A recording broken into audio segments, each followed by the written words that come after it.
Saudaraku yang dikasihi Tuhan, tidak heran jika saat ini kita menemukan begitu banyak orang mulai putus asa oleh karena beratnya beban kehidupan. Tetapi tidak demikian dengan anak-anak Tuhan, orang-orang percaya. Kita tahu bahwa kita tidak bisa lari daripada tantangan, persoalan. Itu akan selalu ada. Allah sendiri tidak pernah berjanji bahwa kita tidak akan menghadapi pergumulan.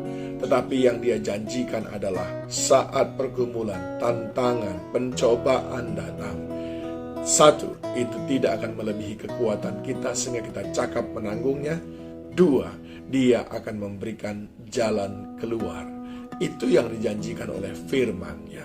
Nah, di dalam Injil Matius pasal 26 ayat yang ke-41, Yesus pernah berpesan kepada murid-muridnya, berjaga-jagalah dan berdoalah, supaya kamu jangan jatuh ke dalam pencobaan. Roh memang penurut, tetapi daging lemah. Saudaraku yang dikasihi Tuhan, apa maksud daripada ayat firman Tuhan ini? Yesus sudah mengingatkan kepada mereka bahwa akan ada pencobaan-pencobaan. Oleh sebab itu kita perlu berjaga-jaga di dalam doa. Pada hari-hari ini, doa menjadi sesuatu sumber kekuatan kita yang tidak terbatas. Pertolongan manusia terbatas. Kita mau minta tolong ke sana kemari terbatas. Lama-lama orang akan bosan dan mulai menjauhi kita. Tetapi ketika saudara menghadapi tantangan dalam kehidupan, ada sebuah sumber pertolongan yang tidak terbatas, namanya Yesus Kristus, dan saudara cukup dengan doa untuk mengakses pertolongannya. Nah, kalau saudara selama ini belum pernah berdoa, saya punya nasihat. Di dalam Yohanes 5 ada seorang yang lumpuh sudah 38 tahun berbaring, dan dia selama ini berharap kepada manusia. Lalu Yesus datang. Apa kata Yesus kepadanya? Ayat yang ke-6, kata ketika Yesus melihat orang itu berbaring di situ, dan karena ia tahu bahwa ia telah lama dalam keadaan itu, berkatalah ia kepadanya, maukah engkau sembuh? Jawab orang sakit itu kepadanya, Tuhan, tidak ada orang yang menurunkan aku ke dalam kolam itu apabila airnya mulai goncang. Dan sementara aku menuju kolam itu, orang lain sudah turun mendahului aku. Yesus bilang apa? Bangunlah, angkatlah tilammu dan berjalanlah. Saudaraku, kalau sudah lama hal itu saudara gumuli, dan saudara selama ini berharap kepada manusia, pertolongan manusia, dan tidak kunjung datang, hari ini saya mau mengajak saudara, serahkan kepada Yesus, berdoa kepadanya, mohon pertolongannya.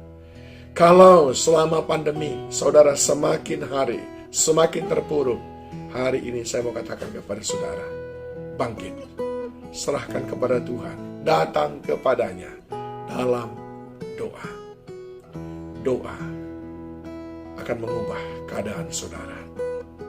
Yang kedua, jika saudara memiliki suatu pergumulan dan saudara tahu bahwa lewat kekuatan doa itu bisa diselesaikan, tapi saudara belum melakukannya, sekarang waktunya. Saudara mungkin enggan, saudara berpikir, aku menanti-nantikan seorang hamba Tuhan datang mendoakanku. Jangan.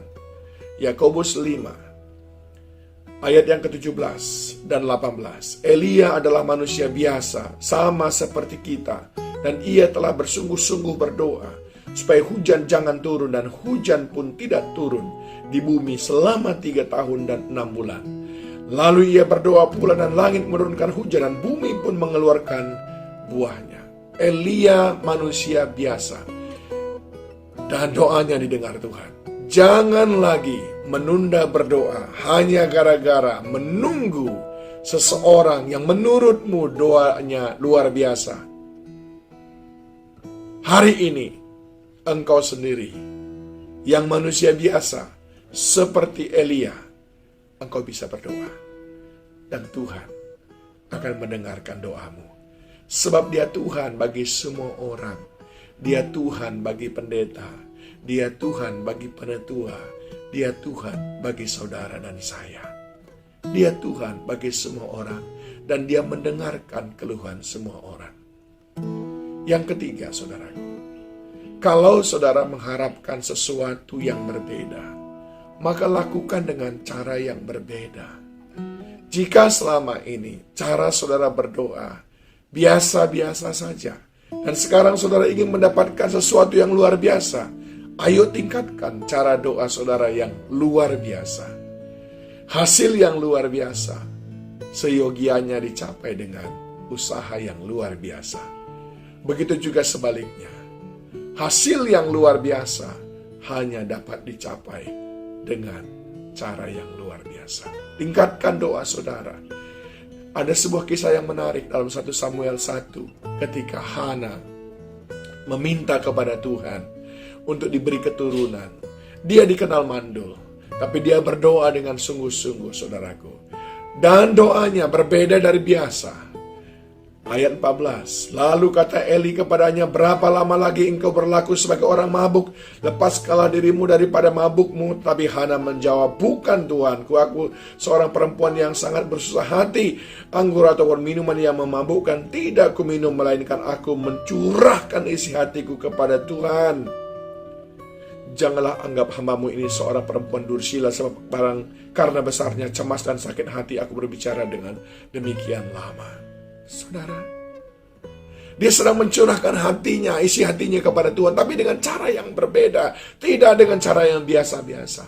Ada pergumulanmu yang luar biasa, datang dengan cara berdoa yang luar biasa. Jangan cara yang biasa-biasa. Tingkatkan jam doamu, tingkatkan kesungguhan hatimu, tingkatkan kekudusanmu. Itu adalah cara berdoa yang luar biasa. Dan itu yang akan menghasilkan jawaban doa yang luar biasa pula dari Allah yang luar biasa itu. Masa sekarang bukan masa kita untuk meratapi nasib, tapi masa kita untuk semakin kuat di dalam doa. Karena di sana ada jalan keluar. Tuhan pasti menolong kita. Tuhan Yesus memberkati.